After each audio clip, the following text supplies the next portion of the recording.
Welcome to another episode of Rich Dad Stockcast. If you're serious about improving your financial education, you are in the right place. I'm your host, Denny, and today's episode is all about tech stocks.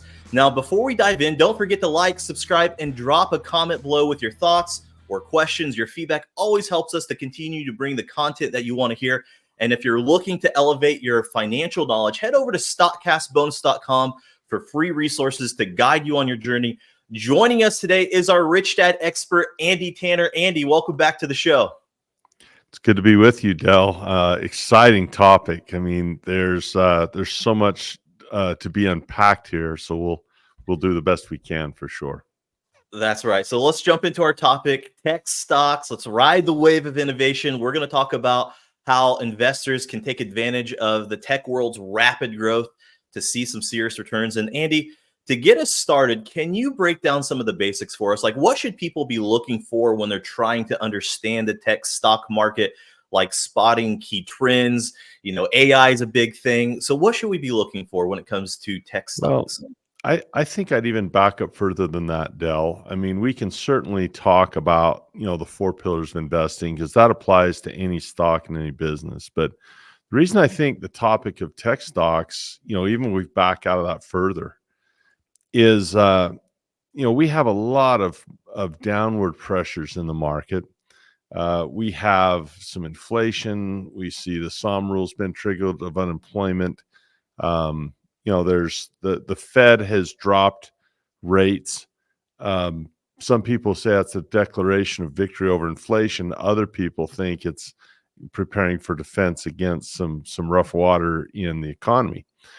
Tech stocks, in my opinion, are really a big reason, particularly AI, that the market's been resilient. That's just an opinion. But as you look at some of the main players at the forefront, the Apples and the NVIDIAs and the Googles and the big ones, even as some of the money has found its way out of that sector, those big ones have been attracting money. And so it's really helped bolster the market. But the reason I think putting some tech in your portfolio could be a wise thing is that I think there's a more legitimate fear of being replaced than ever before if you have a job. And I think that's a great place to begin this conversation because there's always been automation. There's always been technology. For example, if you go to the way the Model T was assembled by humans and now the way a Ford is assembled by robots, there's always a fear of being replaced by a machine. And generally those have created more jobs than they've stolen net. Maybe your job got taken, but someone else got a job for building the robot or maintaining the robot, right? So it's always been about job creation. But I think with AI, its ability to do mental jobs, right? I mean, it's one thing to build a robot to do a physical job, to, pick raspberries or strawberries, to automate and build a machine to do a physical task. But where AI does mental tasks, writing and analysis and data and briefs, and anything that takes mental capacity. Where I grew up, my dad says, don't be a ditch digger is what he said. Use your mind, not your body. It's actually the people that have a body that can, lay tile and put in flooring that are probably a little bit more secure than some of the intellectual jobs. So the reason I think tech is important for many people is you don't want to work for that money. You got to have that money work for you. And if you can't do that job anymore, you need to own that job. And so owning tech and owning the companies that are likely to do well with AI, I think is a huge, it's not just an opportunity. I think for many people, it might be defense to start owning that stuff as opposed to, because it'll explode. It's almost like energy can't be destroyed. It's just going to be transferred. And so there'll be a shift in the money from earning it by doing mental things, by owning the technology that can do mental things. So I think that's an interesting, I don't know what your thoughts are on that, but it's an interesting discussion. Yeah. It's a great discussion, and I like how you brought up, it's kind of a defense play as well, because, a lot of people do have great jobs and maybe they are being replaced, and you see plumbers, electricians, there's a lot of security there. But I want to go back to something that you mentioned about the four pillars of investing. I love that framework. So how do tech stocks and the four pillars come together? So look at a guy like Warren Buffett, or even Richard Branson, maybe less a Mark Cuban, maybe less an Elon Musk. But if you look at a guy like Richard Branson and Warren Buffett, you really don't think techie. I think with Cuban, you think tech for sure. He's got tech. He's always up on it. And obviously, Musk is a genius, even though they don't like each other. They're a different brand of folks. But how does a guy like Warren Buffett make the biggest play he ever made was Apple? He made more money in that stock. He still owns a lot. He sold some, and he's probably sold it because of a tax threat, a possible tax threat. But Buffett, this is a guy that owns Dairy Queen, sells ice cream. This is a guy that owns Fruit of the Loom, sells underwear. This is a guy that sells insurance, which is basically just a promise, right? This is a guy that owns a furniture store, RC Willey's, and you can go Duracell. He makes batteries. For him to be able to pivot, and he did not participate in the dot-com boom. He did not. And the reason he did not participate in this is because he said, well, I don't invest in businesses that I don't understand. I didn't understand the technology. And yet with Apple, that's maybe less of a tech company now and more of a consumer electronics company, maybe, or an entertainment company. But he does understand business. And so that's where the four pillars, really comes in. Is the first of the four is basic fundamental analysis, which is how to do a business. If you're a Rich Dad fan, as I am, and you've played the cash flow game, the cash flow game is probably the best place I've found to learn fundamental analysis, to learn about financial statements, income, expenses, assets, liability, statement of cash flow.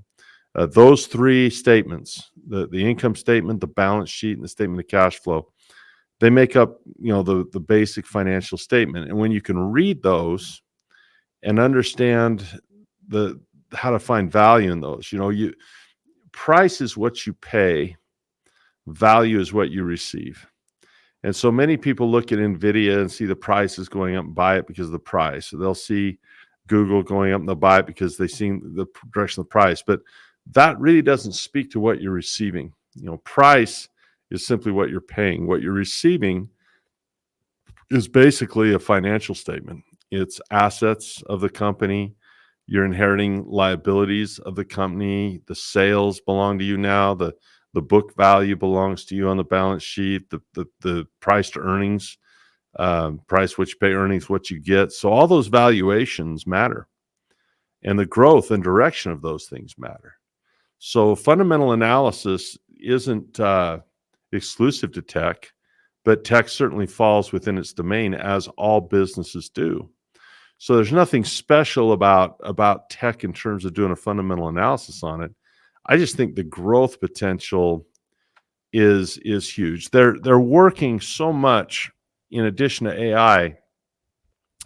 Quantum computing is an interesting thing. Those qubits are complicated deals. To have the idea of a computer that's a 1 or a 0, a plus or minus, basically charged or not charged, right? It has a charge or it doesn't.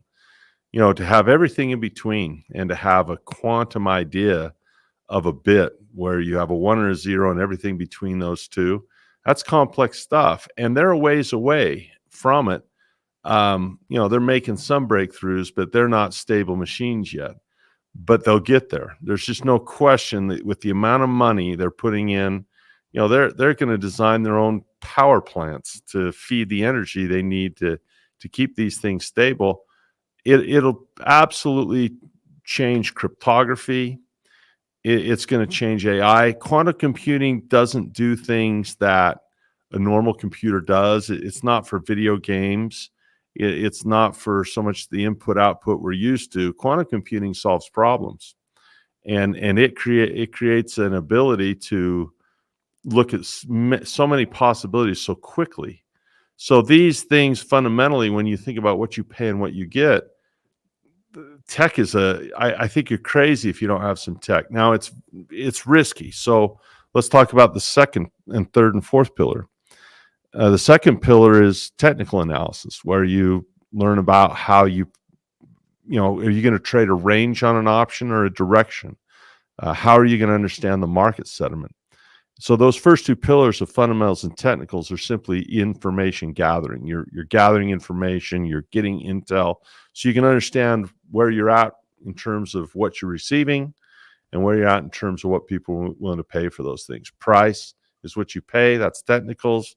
Value is what we receive, that's fundamentals. Why you wouldn't want both, and why people say, well, I'm a technical analyst and I only worry about price, I'm a fundamental analyst, I only worry about value.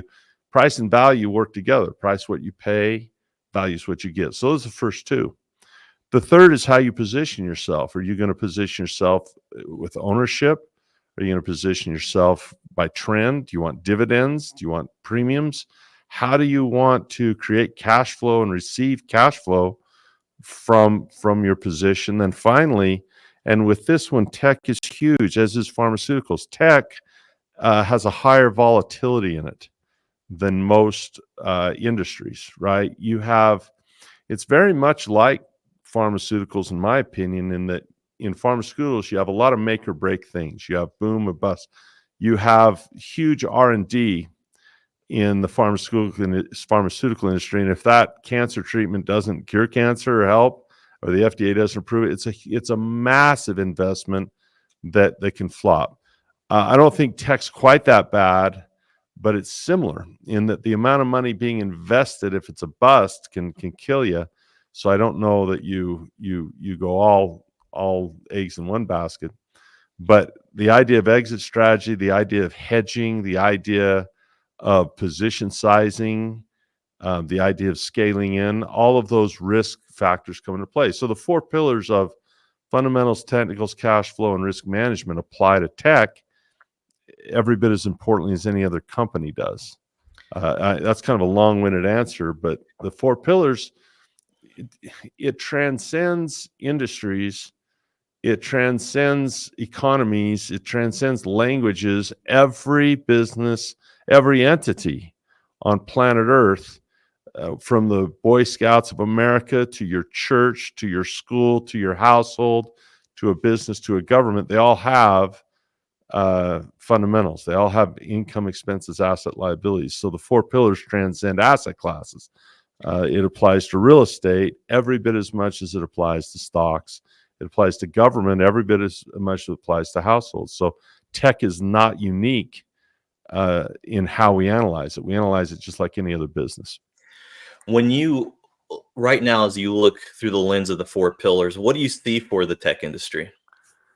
Well, I see growth. I see huge demand. I see kind of a combination between a gold rush and maybe even more a space race. Let me share. I mean, I'm so old. I was too young. Sputnik happened before I was born, so I'm not that old. But I was around, I don't remember, I was too young when we landed on the moon, but I think I was a few months old when we landed on the moon. So I was around for that, don't remember it.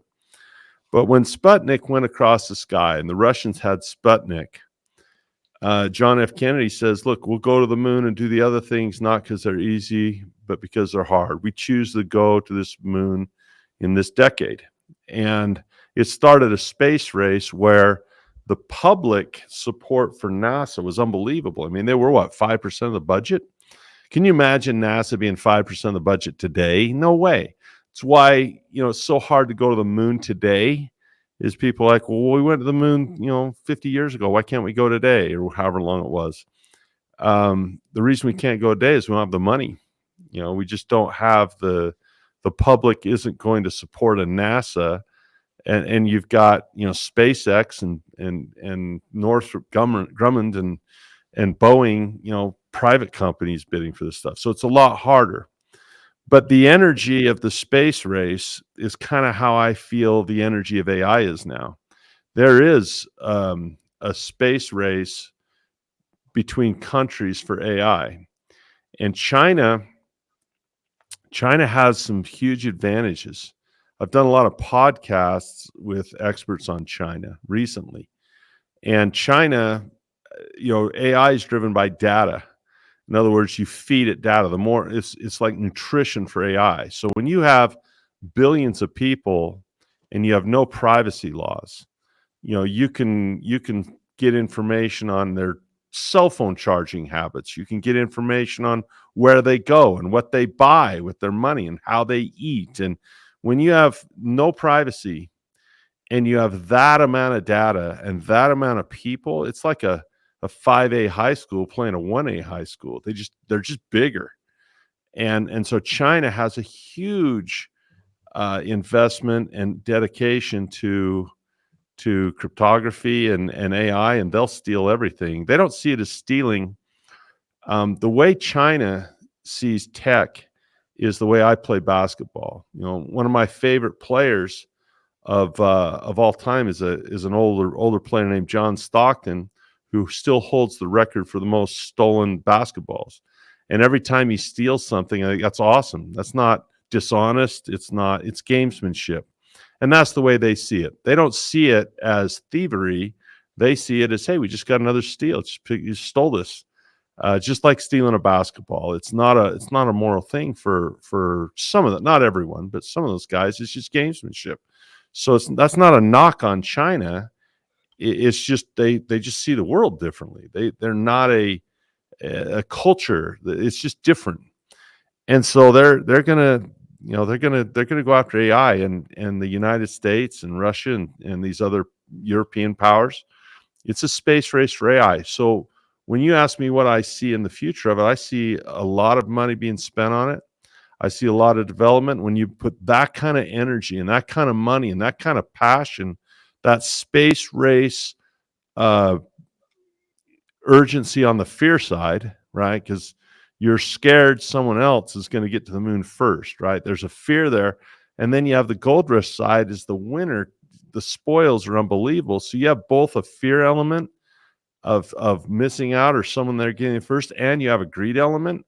The amount of money that's going to be spent in energy and in computing and in AI is going to be unfathomable, and you're going to get a result in that somewhere. So I see it very much like the 1990s. I think even non-tech companies are great ones to own, because tech and AI and energy efficiencies, they're going to make McDonald's better. They're going to make Kraft Heinz better.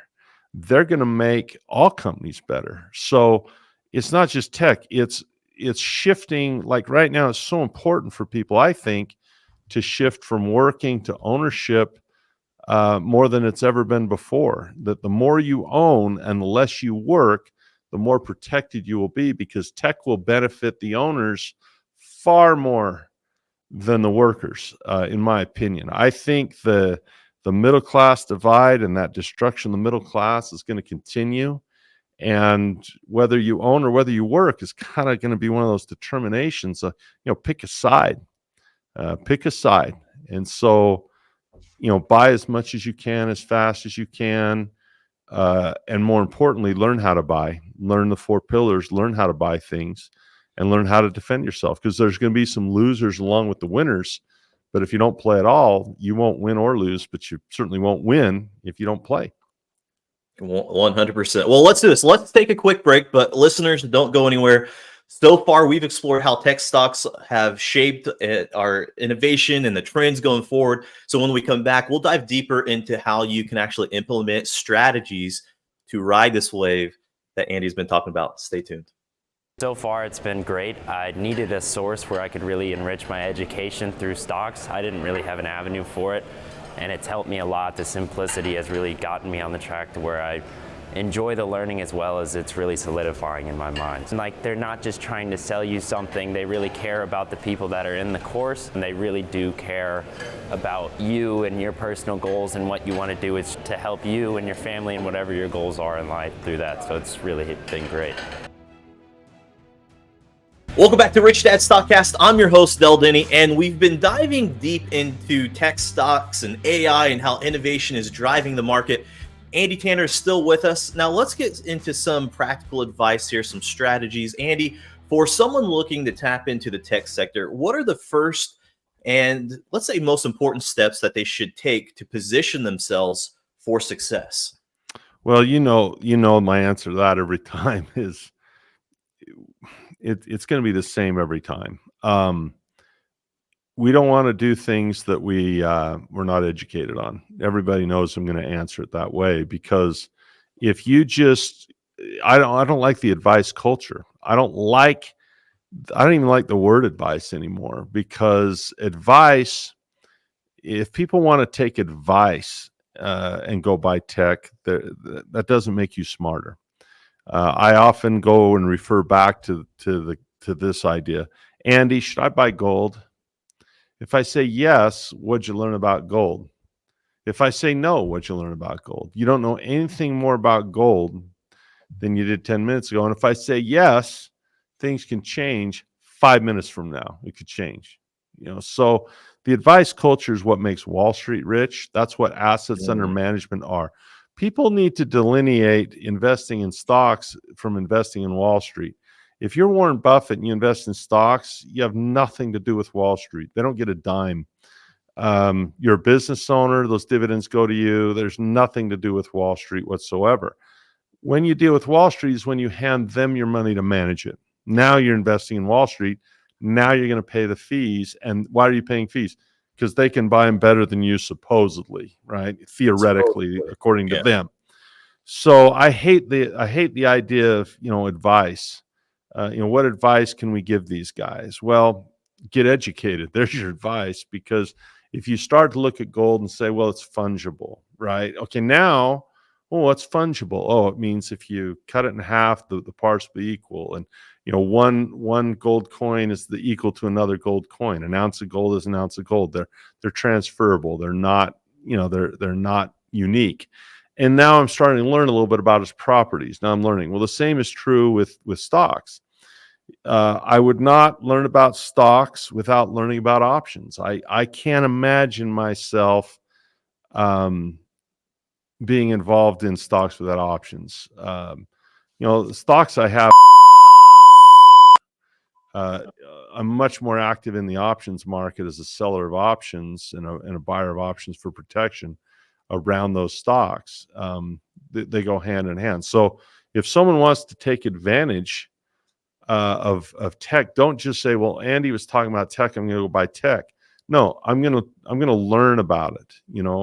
We always talk about, Stockcast bonus. Take advantage of those free resources if you have not, and spend time learning.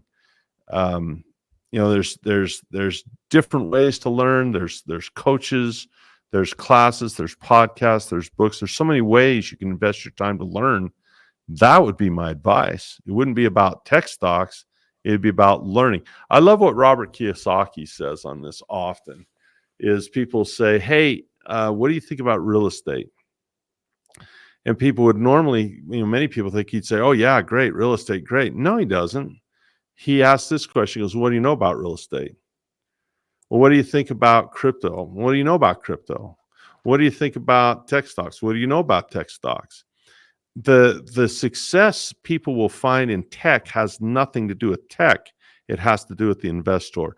Success is always a function of the investor. It's not a function of the investment. And so if someone wants to invest in tech, well, what do you know about tech? Have you been studying a little bit about what a qubit is? Are you studying what AI is? Are you looking at the risks that are there as well to manage those?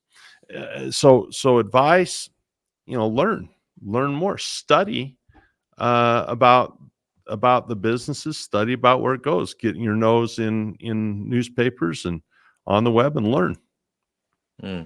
Very good. Now, let's say I'm new to investing. I'm going back to the four pillars. Okay, let's say I know nothing about the market, but I like this sector of the tech industry. I see all this AI stuff. What do I do first when it comes to fundamental analysis? What does fundamental analysis say? What do I look for? If I had to maybe think a little bit about, the education I receive, at stockcastbonus.com, like what are some of the education pieces that I'm going to learn that helps me better with fundamental analysis? Yeah, fundamental analysis, is it's about understanding what you receive, as I said before, and you're going to learn first of all about what value looks like. So values related to price, and if I feel what I receive is a greater benefit than what I'm giving up, that's value. So Warren Buffett is probably the best value investor of all time. Well, he definitely is. He is the best value investor of all time. And the way he learned this was he started out very young with a passion. He learned about compounding, and he says, "How do I find value?" And he used to pour through data. They'd have these, financial journals that he would buy and go through page by page. And his mentor was Benjamin Graham. And Benjamin Graham has a book called The Intelligent Investor. And it's about emotional intelligence, probably more than anything else. But he does reveal just kind of a basic formula for value investing. He says, look, you want to look for a company that earns money. So earnings is a big part of that. How much do they actually earn? And you want a company that's growing. And he says those are two very basic, fundamental things. If a company is growing and a company is earning money, you've got a business. And those are tough things to fake, Del. People want to get into you can dive into pretty detailed fundamentals, and you can learn all kinds of jargon like, EBITDA or enterprise value over EBITDA, and a lot of ratios that I can simplify for people if they want to learn them. But the overarching idea to your question is, what is fundamentals? You want to see if a company earns money, which means that what does earnings prove? Well, it's evidence. Earnings shows that you have something the public wants. That's evidence. They're proven that they'll spend their money on it. And the number two, you've proven that you have certain efficiencies in your business that provide for a profit, that you're not operating at a deficit, that you're efficient enough in the work you do, and the value of the work you're doing is good enough to produce earnings and a profit. And if that's growing, you got something. I guess the third element would be your moat. And I think that's where this might be different than the dot-com boom. The dot-com boom was very much pioneer. It was on the kind of the vanguard, kind of on the front lines of the information age, right? You had Silicon Valley, and software was being developed, all kinds of software and different tech companies. And there were a lot of them that made money, but there were a lot of them that didn't. A lot of them grew, a lot of them didn't. There was kind of an attrition, a survival of the fittest, so to speak, where Ask Jeeves and Bing and Web Crawler and Yahoo all fell to Google. Google won. U.S. robotics, Garmin, some of these guys, tried and had their kind of a heyday, but they didn't survive. I think AI will be different than that. I think you'll have a couple of, some father-son PhD team in their basement gets some AI and they become the next billion-dollar company. You'll probably have a couple of those. But I just think the head start now that Google, Apple, Microsoft, IBM, NVIDIA, those giants, Meta, if you want to throw them in there too. These technological giants are so big. I mean, NVIDIA is hard to fathom how big that company's become. And the need for chips and the need for mines and the need for that, those guys are such behemoths that I just don't know that it's going to be the same as the 90s. I think you can look at these big companies to get bigger. I think they're going to earn even more. I think the technology is going to get better. I think they have the most money and resources. And when you just put that much energy into something, I think those guys, I think the winners are going to become bigger winners rather than some new thing that's going to bring them down. I don't see it. How do there? I agree. There's so many parallels with the dot-com boom, and probably Lots. the same thing that was, this is the internet's the new thing. This is amazing. It's not going anywhere, and then it busted. So Yeah. if there are parallels, how can we protect ourselves? How can we hedge ourselves just Well, in case something like that would happen? let's make another parallel before we talk about protection. I think it's closer. If you want to look at dot-com booms and busts, to me, that's more the feeling I get with NFTs and cryptos and stuff like that. I can see that. Yeah. Bitcoin's probably around to stay, right? And probably ETH, but you got a zillion cryptocurrencies, like a zillion of them, and they're popping up. Like Dogecoin's not going to be, that's not going to be around in 50 years. Maybe it is, but we're not going to buy pizza with Dogecoin, right? And so when I went to an NFT conference, a crypto conference, God, where was it? I think it was in Texas. And it was so much like that area of technology felt like the dot-com boom because there weren't earnings and there wasn't really growth to be seen. It was all potential earnings, potential growth. And that's what the dot-com bubble was like, is no one ever came in the dot-com bubble early and said, very few rather said, this is what we're making and this is what we're earning and this is how we're growing. It was more like, hey, we've got this serial entrepreneur. We got this team of serial entrepreneurs. So they talk about who they recruited and what they've done at other companies, not this one. And then they wouldn't talk about how much money they made. They talk about how much money they raised. And they'd say, oh, yeah, we've got so-and-so and so-and-so and so-and-so on our team. These guys are all studs, the incredible people. Oh, and on the other side, we've raised all this money. And what that does to someone psychologically, like, well, if they attracted these good people and if they've raised all this money, someone smarter than me must know. So I'm going to throw my money in too. And it balloons. And there's really nothing of substance underneath. And that's what happened. There was a lot of dot-com stuff like that. There's a ton of that in NFT, a ton of that in the crypto space. This is the next big thing. Mm-hmm. Not as big as AI. Certainly, I'm very surprised that we haven't had blockchain emerge to help us vote. Blockchain would be an incredible technology to vote.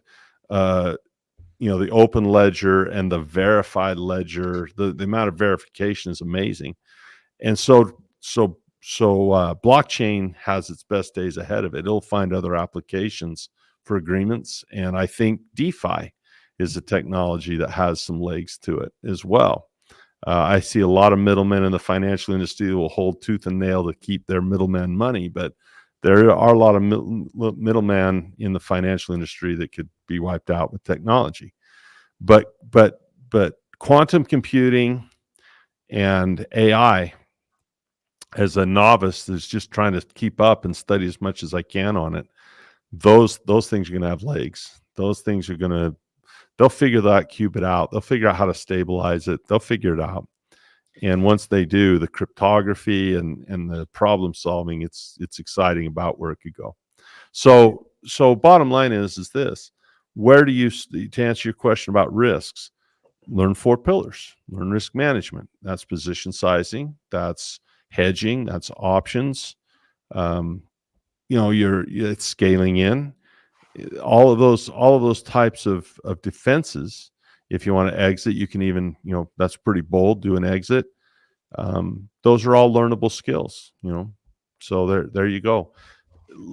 I guess the final thing I would offer is kind of to end in the same way we began, is to say, look, this is going to affect our lives. There's no question. Life is changing so quickly.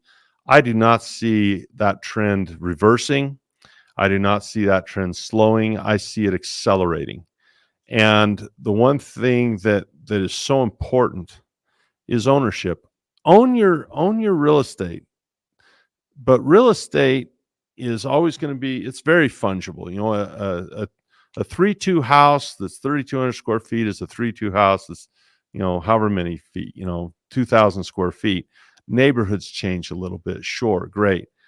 But you don't have the potential for life-changing breakthrough like you have in technology. You don't have the opportunity for an explosion of just insane wealth that's created by information that doesn't need brick and mortar, that doesn't need physical things. It's all digital. The opportunity for value and to give value to people and to own that and have an explosion in your life, there's not an asset class anywhere that has the potential of owning companies in tech and AI. There just is no other opportunity that big, in my opinion, that can just blow up and go bad and blow up and go well. So participation, education, getting serious about it. Those that stay on the sidelines, the procrastinators are going to get killed. They're screwed. Those people are screwed. The people that want to watch and see what happens, you never do well by watching and being the last guy to the party, man. You want to be the first guy to the party, and it starts with education. And so I'll give us a plug. Go to StockCast Bonus and start. If you haven't done that, do it now. Do it today. You don't have time to waste. There we go. I love that, Andy. Be the first guy at the party. That's a great quote. We got to get a quote card that says that. All right. Yeah. Well, that's a wrap for today's episode of Rich Dad Stockcast. We hope you found our discussion on tech stocks insightful and helpful. And Andy, as always, a big thank you to you for sharing your expertise with us today. As Great always, to be with you, Dale. Absolutely. As always, whether you're just starting your financial journey or you're a seasoned investor, staying informed is key to long-term success. So again, don't forget to visit stockcastbonus.com for free resources to help you to stay ahead of your financial education, learning about the 4 pillars. And if you've enjoyed today's episode, please make sure to like, subscribe, and leave a comment below. Your feedback helps us to improve and bring you more of what you want to hear. And also make sure you share this podcast with your friends and your family members to help them to make better financial decisions too. Thanks again for tuning in to Rich Dad Stockcast. Until next time, get smart, get invested, and take control of your financial future. I'm Denney, and we'll see you on the next episode. This podcast is a presentation of Rich Dad Media Network.